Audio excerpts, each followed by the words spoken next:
Harrison Price, a special S&P Presents for Sunday, January 22nd, 2023. Bruce Boudreau out, Rick Tocchet in as the 21st head coach of the Vancouver Canucks. Matt Sakaris alongside Blake Price. We're coming to you from the Go-Goat Sports Studio, built by Arborlee here at the iconic Wall Center, where you can get the S&P rate, $199 with free parking. Good Sunday afternoon to you, my friend. And, of course, the show, a presentation of Audi Downtown Vancouver. Who, like the Canucks the other night, are celebrating Gung Hei Fat Choi, the Lunar New Year, the year of the rabbit. There will be fabulous deals up and down the Audi lineup. Go visit them at the corner of Burrard and 2nd or AudiDowntownVancouver.ca. You'll even have a chance to scratch and win for $500 off in savings as well. It's all at Audi Downtown Vancouver. Bodog poll question today. Will you give Rick Tocchet a fair chance? Yes or no? You can vote at Harrison Price on Twitter. And Blake, we have been through many a GM change, many a business head change, maybe many a head coaching change with the Vancouver Canucks. Now 6 head coaches in the last decade, going back to Alain Vigneault, which is the coach who we first started covering on this show. And you always give the new guy a fair chance. You're always open-minded to what they want to do. So absolutely, in the case of Rick Tocchet, he deserves that, even if his supervisors didn't put him in the best situation, didn't set the table for him here to be endeared and loved by the public coming into the gig. But yes, you absolutely give your the new guy a fair shake, and we will with Rick Tocchet. Yeah, I mean, he's got a clean slate. He's arriving in rubble, it appears, both on and off the ice. But hey, he's going to have a long runway, you would think. Like, I can't imagine, Matt, this is another 15-month exploit here No. for the Vancouver Canucks. This is their guy. There was a lot of debate as to whether or not there was any green light given from Jim Rutherford into Bruce Boudreau. We know this is their guy, and this management group is not going anywhere in the next 15 months. So he'll have a longer runway and maybe a chance to bridge this team from the debacle that they are now into something more respectable. You say that, Blake, but after the stench of what happened here this week, I do wonder how much management sort of limited their runway here in Vancouver, because here's the thing. Right now, they're the villains with the public, and there's going to have to be a lot that goes right from this point forward, not just with winning on the ice and being competitive and developing young players, but also amends on a human level with the fan base and the market, who were so disgusted with the treatment of Bruce Boudreau. Tocchet, incidentally, 178, 260 in parts of 6 seasons as a head coach with the Tampa Bay Lightning and the Arizona Coyotes. He got to the playoffs once. It was the bubble playoffs. They made the second round in 2019-2020. They beat Nashville in 4 games to win the play-in series, and then they lost to the Colorado Avalanche in 5 games. He'll be joined, of course, by Adam Foote, great NHLer, former Canadian Olympian, who will coach the defense with Trent Cull being replaced as well. And Sergei Gonchar will join the staff as a defensive development coach. I'll say this, between Tocchet, Foote, and Gonchar, if we were playing international hockey in the 80s and 90s, we'd have a hell of a team with these 3 guys for Canada and for Russia. Let's get to the menu here, brought to you by DeDutch. Just lay out what we're going to do on the show. DeDutch, BC's best breakfast. When you think breakfast in British Columbia, you think DeDutch. We're going to go over a few themes that developed from today's press conference featuring Jim Rutherford, the president of hockey operations of the Vancouver Canucks, Patrik Allvin, the general manager, as well as the head coach, Rick Tocchet. Then we'll get into a little bit more of the nitty-gritties of what was said during what was, Blake, a long press conference, 50-some minutes, with all 3 gentlemen taking different turns on the microphone and covering a lot of ground, most of it about the last week, most of it about the last 24 to 48 hours, which has been an extraordinary period for the Vancouver Canucks.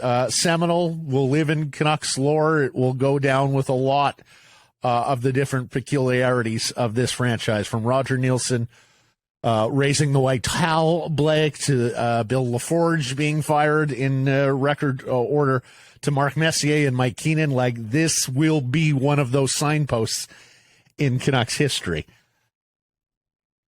Let's start with Jim Rutherford. There was an apology to Bruce Boudreau publicly, whom he continues to call a friend. There was an apology, and Blake, when you are using the word apologizing to those I've offended, whew. And there was, in one breath, some accountability taken with regards to how all of this was handled, albeit with a heavy dose of blaming speculation and a vow that he needs to shut up because he speaks a little too directly, and that contributed to the way that this was received, and not particularly well from Canucks fans. Your thoughts there? Well, I tell you, and we'll play the clip here in a second, but as he began to unravel this apology, I thought to myself, good on him for knowing that this needed to be said. And whether this was coming from him, whether he's taking the bullet for ownership, at least he knows that this needed to be said. And so that answer finished, and I thought, okay, you know what, golf clap there. Well done, Jim Rutherford. But as we'll discuss, he kind of walked back most of that apology, later claiming this was all beyond our control. He called it the abbreviated form of the story, and he pointed to a meeting 1 month ago between Bruce Boudreau, Patrik Allvin, and himself, where they discussed that the Stars were playing well, but the bottom half of the team had declined, and that young players needed to be better and weren't playing to their potential. He said they wanted to get through this year with Bruce, but at a follow-up meeting 2 weeks later, there wasn't any improvement in those areas. And then he used the phrase where he talked about Patrik zeroed in and made the changes. A couple of those things we'll get back to. Alvin zeroing in on this change, and role players not pulling their fair share of what the Canucks need out of them. And then he went into the apology to Bruce, where he talked about he was too harsh on the structure and that he felt it affected the head coach. And you can't help but think that true with the emotion we saw over out of Boudreau for the last couple of nights. Rutherford, I'm sorry I did that, and I need to zip it. I'm going to let Patrik and Rick Tocchet talk about the team. Then he goes into the apologies to anyone who he offended. He says, Blake, about the effect on Tocchet, that he was basically handed a manure sandwich on his way in. He said, quote, well, it played out in a way that was out of our control. And quite frankly, that's simply not true. It was in their control. And I'm still seeing it on social media. You know what? You still see, oh, guys, I know he was done wrong, but, the coaching change needed to happen. Folks, no one is debating that. If they want to fire the coach, fine. Our whole point from day one was then fire the coach. You don't need to have the next guy ready for the next game. Like, in what world? He even goes on to say this is the way all coaching changes happen. Yep. No, it's not. No. There's an interim that can come in, take the baton, then you can go and talk very openly about who you're interviewing and who you're considering and that you're on the phone with people. That's all above board. We see this all the time in every sport. This isn't about firing the head coach. And both the organization and the smallest of segment of fans still are having trouble letting that sink in. This was never about whether or not Bruce should be fired. It was about how you go about that process. Why do you think this has reached international levels of outrage? The Swedish media is following this, going reprehensible behavior from the Vancouver Canucks. This is a former oasis for Swedish players. You wonder if it will be going forward with the way that this all went down. I mean, there was a bunch of plot being lost here by this Canuck organization, right down to later in this news conference. Patrik Allvin talking about what the fans really want is more wins. No. They want direction. They want to know that there's somebody in charge that can give this team direction. So that's the biggest concern. If I'm a Canuck fan watching this press conference, is again, I don't know that this organization really knows what the fans want from them, because they seem to be still focused on the very surface level, peripheral short-term success rather than the long-term vision.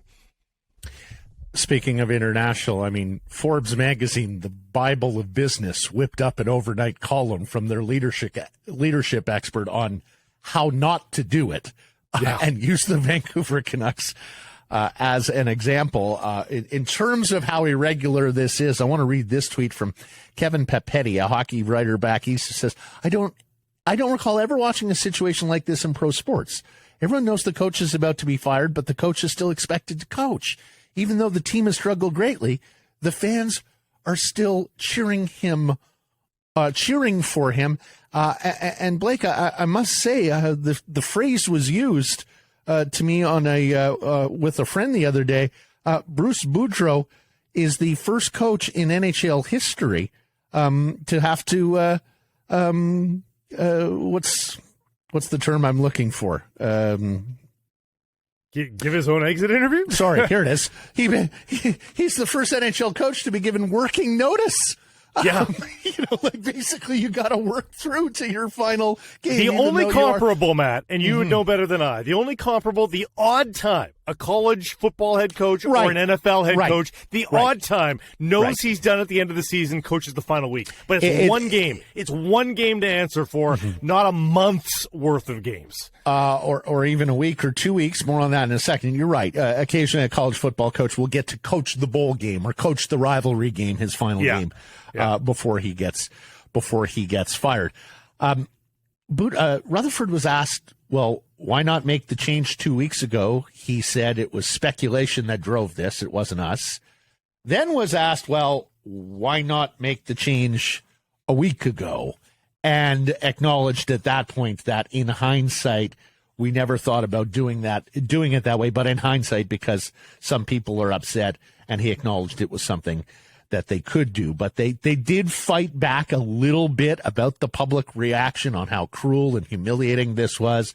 Rutherford at one point said that he was talking to agents and people around the league who felt that this was really overplayed. Look, we'll see how much they want to fight back on this in the future, Blake. We'll see how much humility, if any, comes over them after this particular and we'll see how episode. much. I mean, I think Jim Rutherford's pledge to shut up, and using his words, not mine, or zip it, I think is what he said. Zip it. Yeah. Pickle and zip it this week. Blake. Yeah, I think what's going to be interesting to see, because I think everybody knows that he is generally very open with the NHL insiders, which are plenty, right? Every network, all around. And I wonder if the zip it applies to them too, because there's been a lot of information coming out, and that's throughout the course of Jim Rutherford's career, no matter what stop he's been at. I think he's had a pretty open relationship with those reporters. I wonder if he's shutting them all down. That will be interesting for me to watch going forward. So I want to get into our second theme here, at least the second theme that I detected, Blake, from this Vancouver Canucks press conference, and that is effectively, this is like a restart for Patrik Allvin. 1 year onto the job, and now finally he gets to hire his head coach, and it was clear that he was in the middle of the decision-making here with Bruce Boudreau. As you recall, Jim Rutherford said at the meeting 2 weeks ago, Patrik zeroed in on the fact that improvement wasn't being made and pushed for a change. He then later in the session, Blake, I thought was pretty revealing on a couple of topics. Number one, unlike Jim Rutherford, Patrik Allvin did not do a mea culpa here.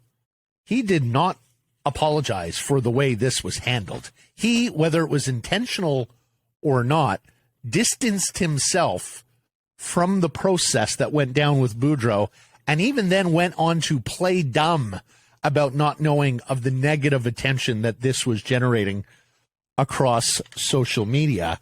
And he acknowledged, and I have believed this from the jump, that he would never have hired Bruce Boudreau. He said the Boudreau decision had been top of mind since he took the job last year. I think it was Patrik Allvin who first identified Bruce Boudreau as a problem. Alas, the owner hired the coach before he hired the managers. They didn't want to pay coaches not to coach. They've done a lot of that here and Boudreau now goes on the list with Travis Green. And that is part of what created the big delay. And now Patrik Allvin feels like he can maybe ascend here in the market, particularly if Boudreau is going to be doing less talking, and really start to come into his own in making decisions as a first-time NHL general manager. Is that fair? Did you get that vibe? Yeah, from him? I mean, I go back to the first few news conferences that Patrik Allvin spoke at, and he mentioned the lack of structure at practices from the get-go. And it seemed like, well, Bruce couldn't outrun that because the structure on the ice was evidently not there. But secondary, I don't think Patrik Allvin could get it out of his brain, too. So it was always viewed through a lens of, is there structure in practice? Is there structure in the games? And the answer in Patrik Allvin's mind, if not everybody's mind, was no, it's not there. And so it was always a problem for Patrik Allvin, and he just couldn't get over it. My issue with what a lot of Patrik Allvin said is when pressed on how he was going to get over the negative sentiment that he had no idea about, as you referenced, he went on to a 5-minute diatribe when asked that question: how are you going to get past the negativity and all that, and show the fans that there is direction for this team? That was the question. How do you show them that there? And he continued to just laud the coaching appointments and suggested that the culture that they would create would be enough.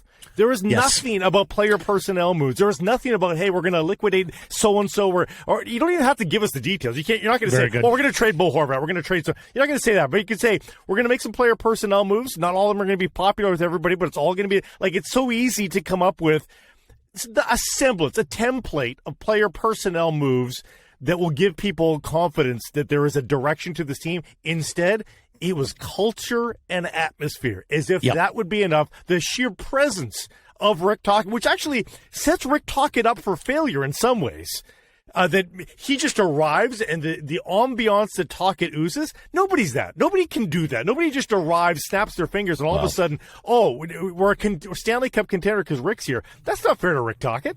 Yeah.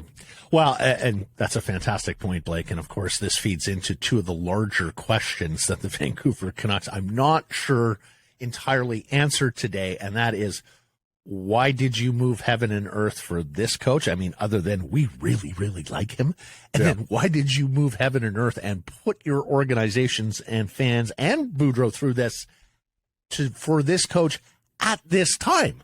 Like, why now? Okay, your 2 weeks ago meeting, it didn't really go as you hoped. The players hadn't made progress and improvements in the areas you wanted, but the season is already lost, gentlemen. Yeah. It's not like you're salvaging a run at the playoffs. Now, in fairness to them, if you believe in culture and you're Patrik Allvin and you've watched for a year now where you haven't been able to instill your culture, I can understand why you might be getting a little impatient and want to push that file forward. As you say, big on culture. He said it's yet to come. It's starting in Abbotsford. Jeremy Colleton is presiding over a good team there. He talked about the young players they have.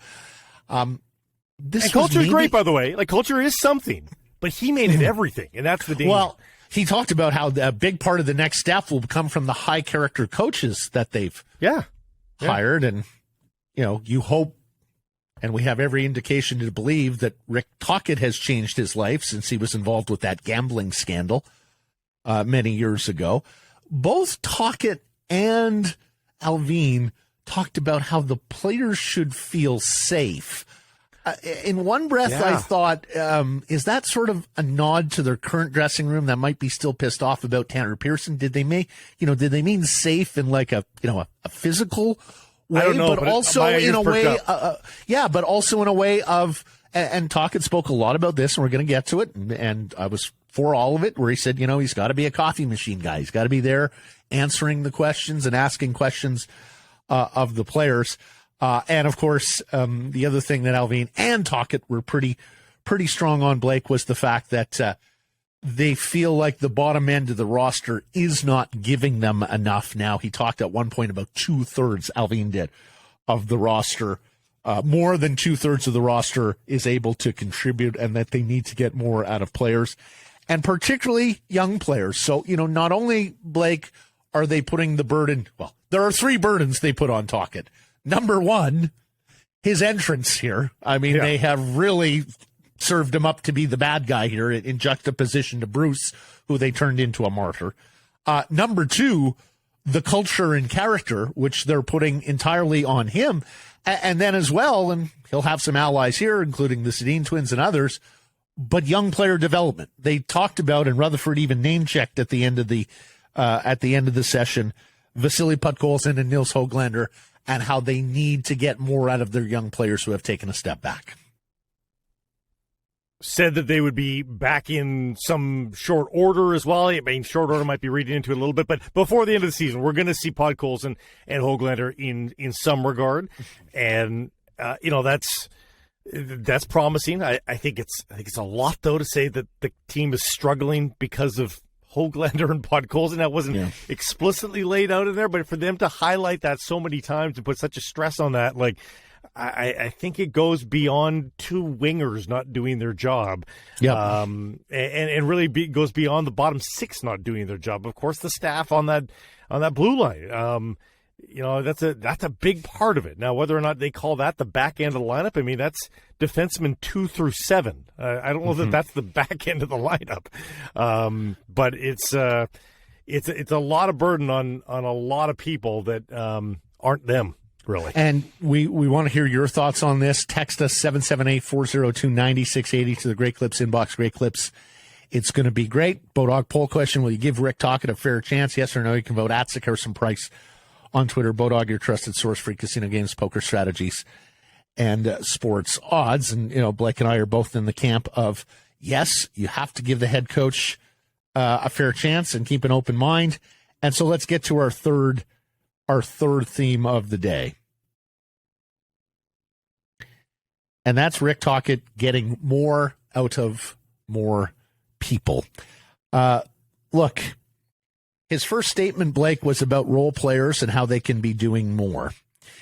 He then went on to talk about, being a coffee machine guy, being there to ask and answer players' questions, basically forging relationships with players. And as the session went on, he talked more and more about forging relationships with the top players, Elias Pettersson and Quinn Hughes. At one point, he talked about how important they're going to be for him. He talked about he came from an environment in Pittsburgh. And I think this is something that frustrated Alvin and Rutherford the entire time, that, Malkin, Crosby, before that, Fleury, Letang, the leaders there in Pittsburgh really controlled the process, took ownership of the day-to-day process. Tocchet even talked about how they led drills in practice and how he's going to need Elias and Quinn to be that. It was, I think, a little bit telling that he omitted Bo from that list and then circled back on Bo. I think that was very much an acknowledgement that he knows that Bo likely won't be here and White likely won't overlap with any of, with much of his tenure. He talked very much about process. And then, Blake, he talked about JT Miller. And I think there was some telling stuff with regards to how he plans to coach Miller. I'm reminded of what Farhan Lalji tweeted or said last week, that a big part of why this change is being made is to get JT Miller to be more accountable, especially given that he'll be here for 7 years after this one on $8 million per. And Tocchet straight out said, I don't like river hockey. You can't win with river hockey.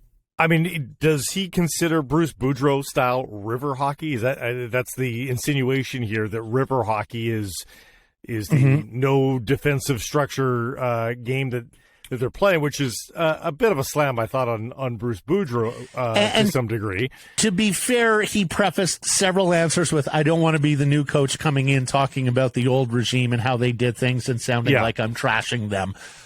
So I thought he tried to be delicate there. Certainly nobody should think that Rick Tocchet threw shade at Bruce Boudreau and his coaching staff today. I don't think. What I'm intrigued, and this is not to not give Rick Tocchet a chance in any way, shape, or form. I'm intrigued to see how much defensive structure he's able to instill either through his own skill, just because I don't know. Again, I've got a lot of different reports talking to different people about how much defensive structure is inherently in a Rick Tocchet team. But secondarily, just with this group, now, as we have many times said, it's a lot easier to teach defense than it is to teach offense. Offense is the rarer skill. Nevertheless, I mean, just instinctively, I haven't seen a lot of defensive acuity here from this Vancouver Canucks group. Like, I don't know that this is the clay that you can make a defensive structure out of. So that's going to be intriguing for me. And I think it may tell management a lot about what the job is they need to do in the summer. Yep. What this team looks like from here until the finish line of this season. Like, if they can't find defensive structure, my goodness, is there a big job ahead in the summer? Yeah, and Tocchet did address this at one point in the session. He talked about he didn't commit to the roster being fully where it needs to be competitive. I thought he towed that line, I think, pretty talked about player evaluations, but honestly, honestly, Yep. as well. He talked about how you're going to have to protect the goaltender out. That he doesn't mind the weak side defenseman pinching, but just be judicious. Read the play. He talked about how he has to evaluate the players, that, some guys need more ice time to contribute. He understood the players' heads would be spinning now. And, of course, Blake, I mean, have you ever heard of such a thing? The players lining up emotionally in tears to meet the coach in his office and give him a hug on the way out? It's just extraordinary. You saw the players linger on the ice Saturday night as though they didn't want to leave. They were all waiting for Bruce to take it in and have his moment. So, needless to say, it was good to hear Tocchet understand just the emotional trauma that the team has been through. Here he did talk, as mentioned, about the roster not being fully set up for success long term, but talked about how he has some elite power play players. And now let's get to JT Miller, Blake, because he said, you just can't play guys 23, 24 minutes per night in all situations and expect them to be at their best. He talked about how some of the great players that he's been around, like Crosby, they play 19, 20 minutes a night. They don't play 23, 24. They have a way of pacing themselves. He drew a parallel to the fact that he was an emotional player when he played. And for those who don't remember, he was a highly emotional a player when he made very much an energy and passion guy out there on the ice with a whole lot of skill, actually, too. He was a terrific player, talking. And then he dropped this quote, Blake, can we get better at game management? He talked about, in terms of all the blown multi-goal leads this year for the Vancouver Canucks and really around the league, that skill is at an all-time high in the NHL. Game management hasn't caught up to that.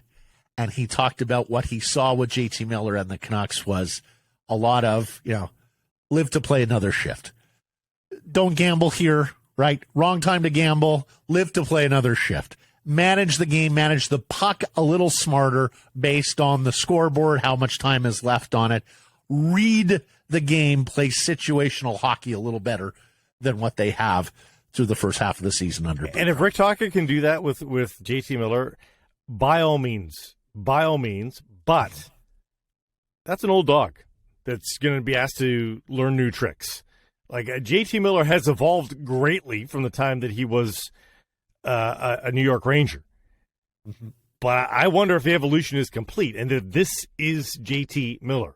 Are you going to be able to teach defensive instinct? Like, are you telling me here in the late stages, that same group of players that was lining up with a tearful goodbye for Bruce Boudreau, you don't think in the last 2 weeks they wanted to give him a few more wins? You don't think in the last 2 weeks they wanted to dig deep defensively and be a little bit better for their coach to at least send him off with a better taste? Of course, maybe this just isn't the group. So, Harrison Price's special S&P Presents for Sunday, January 22nd, 2023.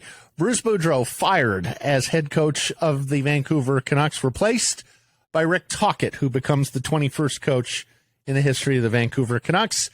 Matt Sekeres alongside Blake Price in this show presentation of Audi Downtown Vancouver. At the corner of Broad and 2nd, Audi Downtown Vancouver.ca. It's a brand new year. Time to get a car that matches the year number.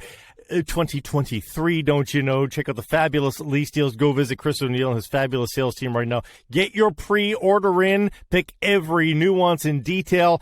Or, hey, if you're into leasing, fabulous lease deals on right now with great rates. And especially if you're an Audi customer previously, check it all out at Audi downtown Vancouver. Bodog poll question, will you give Rick Tocchet a fair chance? Yes or no? You can vote at Sekerison Price on Twitter. Bodog, your source for casino games, poker strategies, and sports odds. And if you'd like to give us your 2 cents on all the events on what was an extraordinary, unprecedented weekend for the Vancouver Canucks, we'd love to hear from you. Text us 778-402-9680. It's the Great Clips text message inbox. Blake, I wanted to hit a few things as we conclude this emergency pod. First of all, Tocchet deleted his Twitter account and copped to it. And he said, hey, he used it for promotional material when he was on your side, meaning the media side of the ledger, but didn't feel it was appropriate for a head coach. We know how the Vancouver Canucks feel about employees using social media, if you think back to the Rachel Doerrie matter. So he's not going to be out there on the Twitter, that damn Twitter, as the Canucks coach once said. I know I browsed it a little bit on Friday, saw some things there. I think it's fair to say he may not share the politics of what is the most progressive jurisdiction in North America, Vancouver and British Columbia. But hey, if he wins, I think his politics or the fact that he's on Twitter isn't going to matter. What I will say, he's always been a pretty good communicator, much like Boudreau. He's got a way about his the way he talks publicly and the way he relates to people, and I think that's part of what's made him a really good assistant coach, and we'll see if he can learn. We have long said, boy, I think each and every head coaching stop you get better, particularly early in a head coaching career. He's had to deal with a couple of really difficult situations in Tampa where that ownership group was a disaster, Blake, and then over in Arizona where, needless to say, not very well healed. So when I listen to him, I think this very well may be a guy who's going to be an excellent modern communicator for today's player. And a lot of what he talked about in this session, this introductory press conference today, was along those lines, and I think should be encouraging for Canucks fans and Canucks players alike. I'm very intrigued as to how the players react. I've seen a lot of debate already as to whether or not this team's capable of a new coach bump. Again, just do they have it in them? We'll find out. We'll see what the change in style is like in the very short term. I think the better comparison is going to be sort of this year to next. I think a lot of the old habits are still going to be there for the next few weeks anyway. So I suspect the Canucks will still be a relatively offensive team this season. But, I've made the Islanders comparison before with Doug Weight behind the bench. 264 goals in the 17-18 season with Doug Weight. The very next year with Trotz, down to 228. So they dropped 40 goals. It's a lot of goals. Mm-hmm. It's a half goal per game in a change of head coach. Are we going to see something dramatic like that? And in fact, it got down even lower goals per game in that era for the Islanders as well. So are we going to see an about face here? And how is that going to affect a guy like an Elias Pettersson who, if he tastes 95 points this year, gosh, if he has a red hot finish, he could get to 100 points, I suppose. Is he going to like playing under a truly defensive structured coach? Now, Tocchet said it's not going to be at the expense of offense, but these are tough things to juggle as a head coach. So it'll be interesting to watch. Well, when we talk about people, we should talk about our man of the people, Jason Hominick at jason.mortgage. Jason is not transactional. Many mortgage brokers are going to want to talk you into a 5-year term because it pays them the most. Jason recently recommended a 2 to 3 year term to a Sekerison Price listener because it suited them best. If your mortgage is up in 2023, you need to talk to Jason. Do it now. Reach him at jason.mortgage. 3 big questions I want to ponder, Blake, for the conclusion of this emergency pod. And of course, I'm sure we will going into this week, the days, weeks, months, heck, years ahead. That's how big this weekend was for the Vancouver Canucks. Number one, because I don't necessarily think we got the full story today, and I'm quite interested to see the reporting on this matter. and hopefully the sooner the better. Why? Why did it have to be this way? You moved heaven and earth to get this coach in place, who, let's face it, is not Scotty Bowman. You moved heaven and earth to get this coach in place now, where the season is already lost. And you did it at great damage to the reputation of the brand, to the relationship that you have with your customers and your fans. I am still really intrigued, and I'm still not sure, partner, that I've heard a great answer to that question. There's been no answer given. There's been no. They just tried to play it out as the normal process of things, and that the speculation was the only thing that ever hurt him. And so I don't know. I don't know if the truth will ever come out. I think the truth, lands somewhere between Rutherford and Francesco Aquilini. And I don't know that we're ever going to get the definite answer as to who made what decision to make it unfurl the way it did. Like, why you didn't move on him sooner and put Mike Yeo in charge as an interim? Was it a money thing? Anyways, a lot to be answered there. And, given the way they did it, Blake, look, this is a franchise that has had them some character head coaches in the past, huh?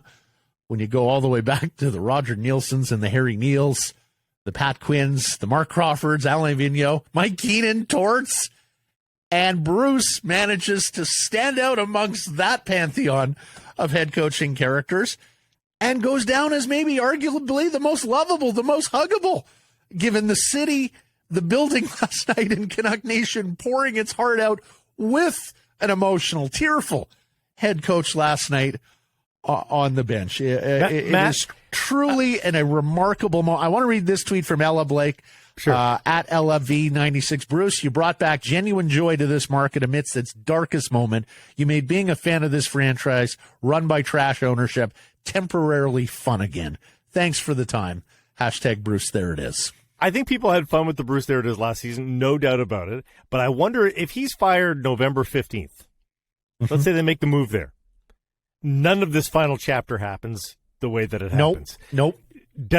Does it go down the same way? I think, as much as it became abundantly clear to a lot of people that the coaching change was going to need to be made either now or in the summer, that he would not be there in September. I think we were all clear on that as of November. Yeah, but I wonder if the fond memories of Bruce are amplified even more because of what he's had to endure over the past 2 to 3 months. Absolutely. I think he kind of goes down with the 94 team of being, such lovable losers, right? Didn't ultimately get it. And I shouldn't call the 94 team losers because you get to Game 7 of the Stanley Cup final. There is no shame in that. Those guys played their hearts out as the 7th seed, but didn't necessarily get to the promised land, and yet we're so endearing because of the journey. Frankly, Blake, I was thinking this today too. It is utter serendipity, but they managed to give Bruce a human moment befitting of the individual through their folly and bad process here. With the 18,000 in attendance last night and the millions across British Columbia. Okay. Second question I want to ponder on the way out of this, and I saw a lot of this on social media. Blake, lowest moment, bleakest moment in the 53-year history of the Vancouver Canucks?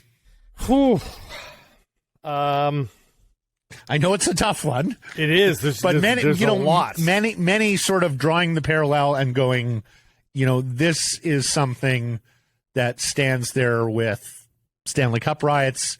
This is something that stands there with Keenan and Messier basically, having a coup and taking over the culture of the club at the expense of Quinn and Linden and all the beloved figures. That this episode will stand with those sorts of moments in Vancouver Canucks infamy. Yeah, it's on the podium. It's on the podium for sure. Ultimately, the thing that separates it, and I suppose the Linden one could be equated to this too, it didn't come at a critical moment of winning. Like, it'd be worse if this was a contending team that somebody ruined. This was not a contending team. It's just stalled the rebuild is what this has done, but they didn't ruin a winner. I suppose they didn't ruin a fabulous. The riots in both cases ruined what was otherwise a fabulously fun run. So in a lot of ways, that maybe should be a top spot.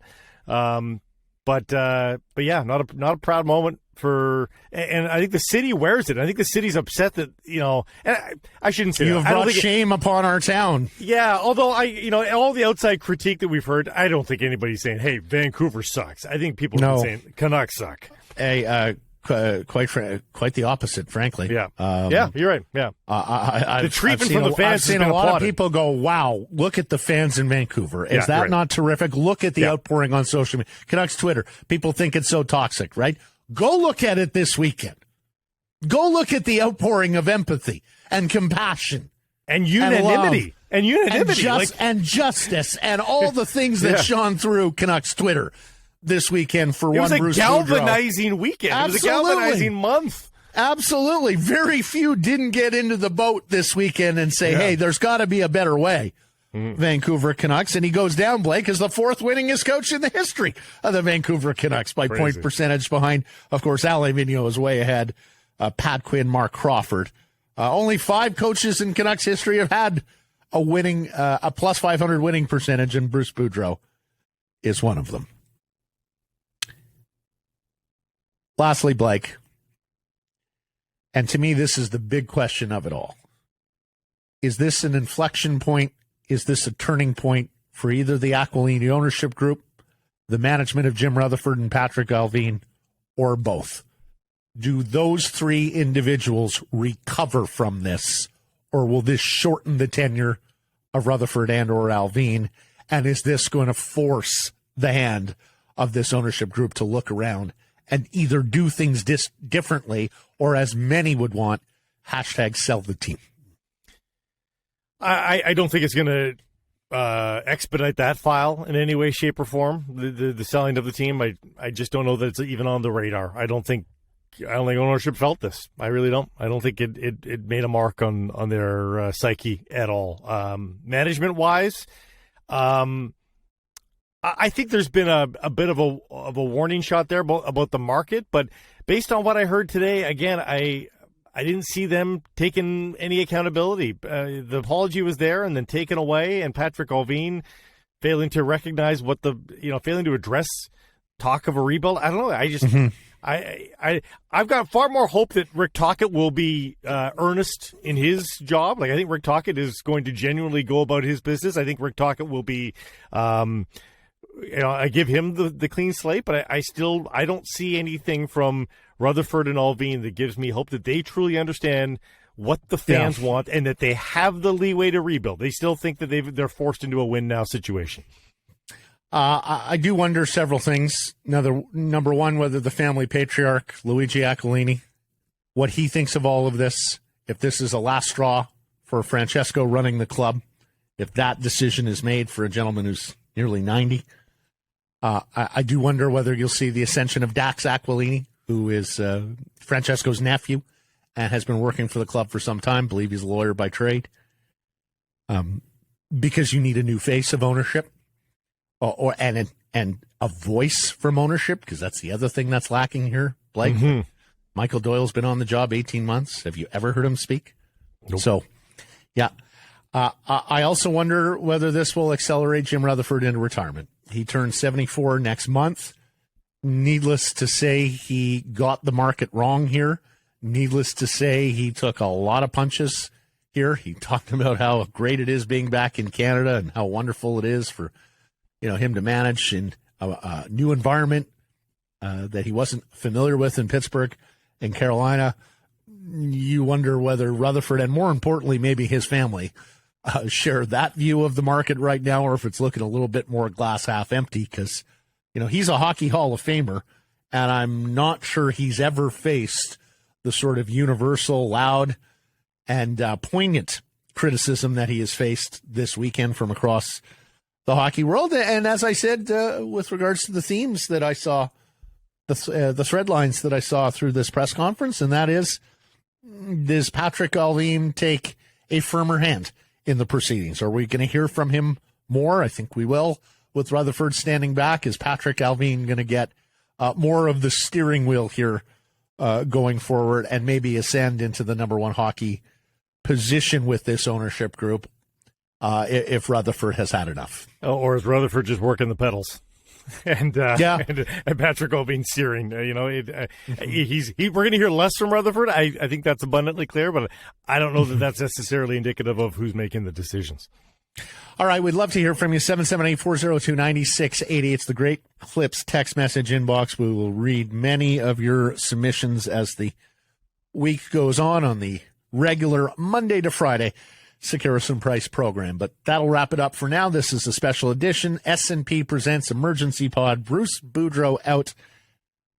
Rick Tocchet in as the 21st head coach in the history of the Vancouver Canucks. Thanks for listening, everybody. A reminder to follow us and Rinkwide wherever you get your podcasts. And please do support the community sponsors you hear us talking about. Keep it local.